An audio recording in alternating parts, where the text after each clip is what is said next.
In this video, we're going to look at why some training packages have prerequisite units, the legal requirements relating to prerequisite units, the consequences of awarding a unit to a student who has not given evidence that they hold the necessary prerequisites, and we will explain what happens to learners who have been assessed without providing evidence that they hold their prerequisite units. In this section, we will look at why some training packages have prerequisite units. But first, I want to start by telling you a story. Back in the day, I learned how to drive, and like many kids from the country, I started learning how to drive on our property. Now, the rules were made clear to me that I was not to exceed a certain speed, and that if I drove in a hazardous manner, then I would be banned from driving. Going around our property, I learned how to use the clutch, change up and down gears, control the vehicle at low speeds, use the brakes, and of course I learned how to steer. And that was about all I needed to get around our property, but it was such a marvellous feeling of freedom. When I was able to apply for my learner's permit, I learned the road rules, and then we went into town and I sat for my knowledge test at the local police station. I got my learner's permit, and so then I was ready to learn how to drive on a public road. Now, in my brain I was thinking about indicators and roundabouts and parking. But Mum knew better. She knew that before I could learn any of that, I would have to learn how to control a vehicle at speed on a public road with as few obstacles as possible. So she took me to this road here, which is near our property. I jumped in the driver's seat and we drove off, and at first, whenever a cattle truck came past, I would freak out, and so she instructed me to just pull over, let him go past, and then keep driving. And I did this until I got my confidence up. After a little while, Mum deemed that I was ready to drive to town, and so then I started learning more skills. And over time I learned how to navigate roundabouts and drive at night, and the last thing I learned was reverse parking. Now, since our town did not have any traffic lights or any freeways, Mum took me down to the city and I got to drive in Brisbane. So when I was ready, we went to the police station again and I sat for my driving test, and I'm happy to say that I got my license on my first attempt. But the question is, how did I learn to drive the car? Now, often we hear people refer to learning styles, and we'll hear people say things like, oh, I'm a visual learner. And this is based on a theory that from birth, people are psychologically wired up to a particular way of learning, and that therefore trainers should adapt their teaching style to the learning style of each individual student. And so in my case, my teacher got me to learn by getting in the driver's seat and driving. So I learned by doing. But is that really all there is to it? Well, some researchers are now saying that science does not support the theory of learning styles, and rather that it's the order of learning which is critical, because people learn new things by building on what they already know. If you were to draw a diagram of how I learned to drive, it would look something like this. I developed a few basics driving on our property, and after that I learned the road rules so I could get my learner's permit, and then I learned to control the vehicle at speed on a public road with few obstacles, and then I drove around town navigating more complex obstacles, and then I drove in the city to learn how to deal with even more obstacles such as traffic lights and freeways. Now, I happen to think my mother was very wise in teaching me to drive in the way that she did, because she knew that keeping me away from complex obstacles would allow me to develop some basic driving skills with the least amount of risk.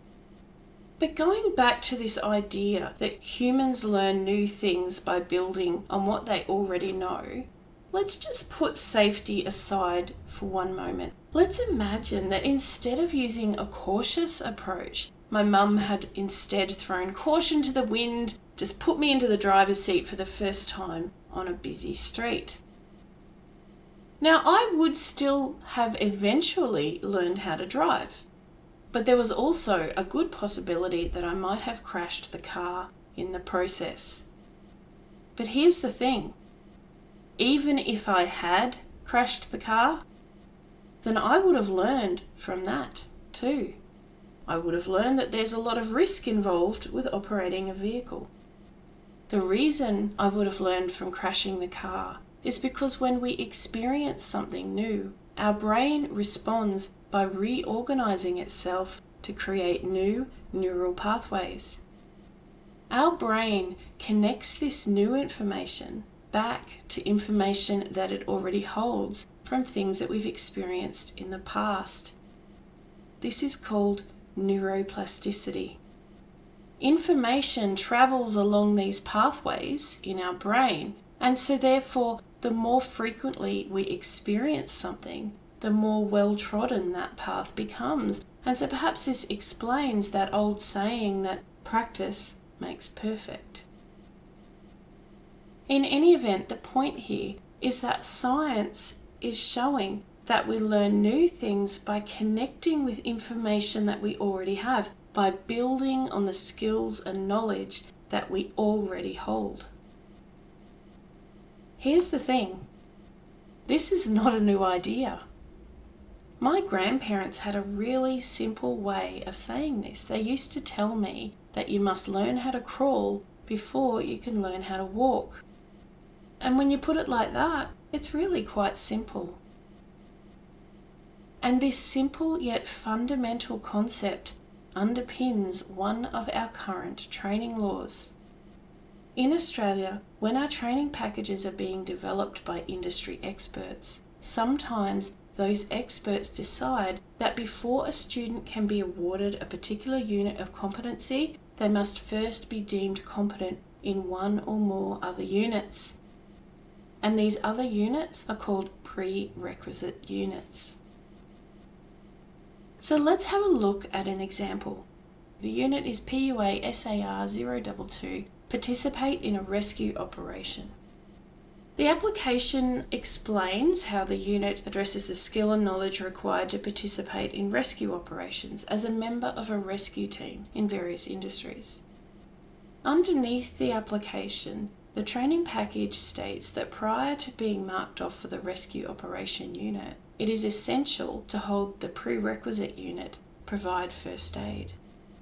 Now, keeping in mind my grandparents' logic that we must learn how to crawl before we can walk, let's have a look at the rescue operation unit to see if we can figure out some possible reasons that a person might need to hold the first aid unit as a prerequisite.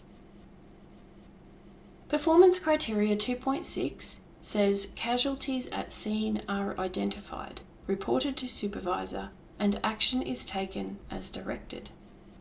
So essentially, this requires the student to demonstrate three things. 1, they must identify the casualties, who's injured. 2, they must report the casualties to their supervisor. And 3, they must take action as directed by the supervisor.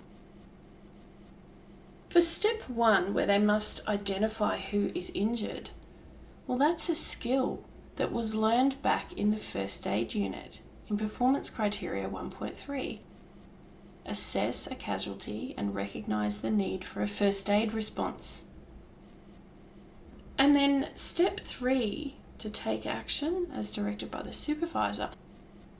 Well, the action that the student may have to take could be any number of actions depending on the injuries that each casualty has sustained. For example, if the casualty has sustained a suspected fracture to their leg, then the student will need to know how to immobilize the leg.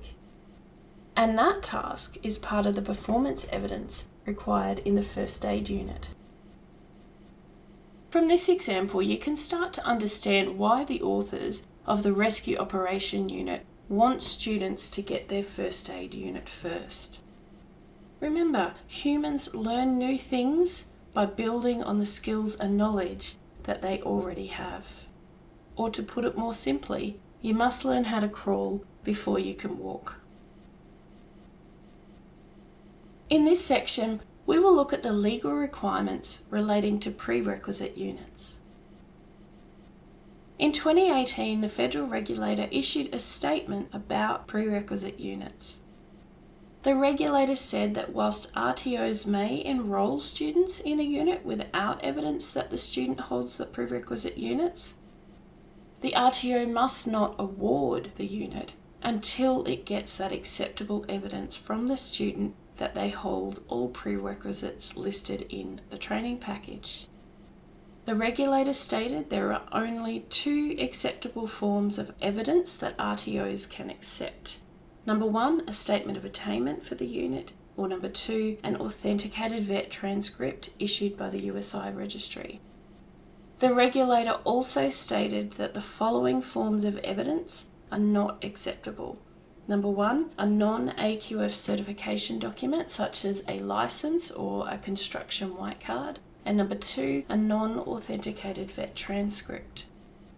So therefore, in the case of the first aid unit, even if students were given a card from their first aid provider, we cannot accept that as evidence that they hold the first aid unit. Rather, we can only accept the student's statement of attainment or their authenticated vet transcript.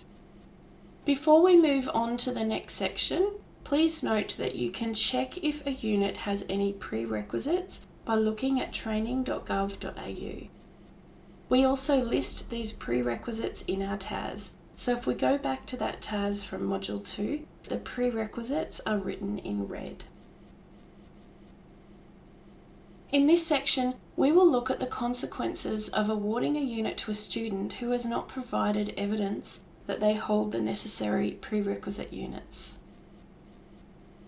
If the federal regulator were to discover that we had issued this rescue operation unit without getting the evidence that a student held the Apply First Aid unit, the regulator could exercise the following powers. Number one, they could cancel the rescue operation competency that we had issued and direct the student to send their statement of attainment back. And number two, they could require us to reassess the student in the rescue operation unit. And number three, they would also have the power to cancel our registration as an RTO and transfer all of our students to another RTO. For this reason, we will not award a unit to any student until we see their statement of attainment or their authenticated vet transcript for all prerequisite units.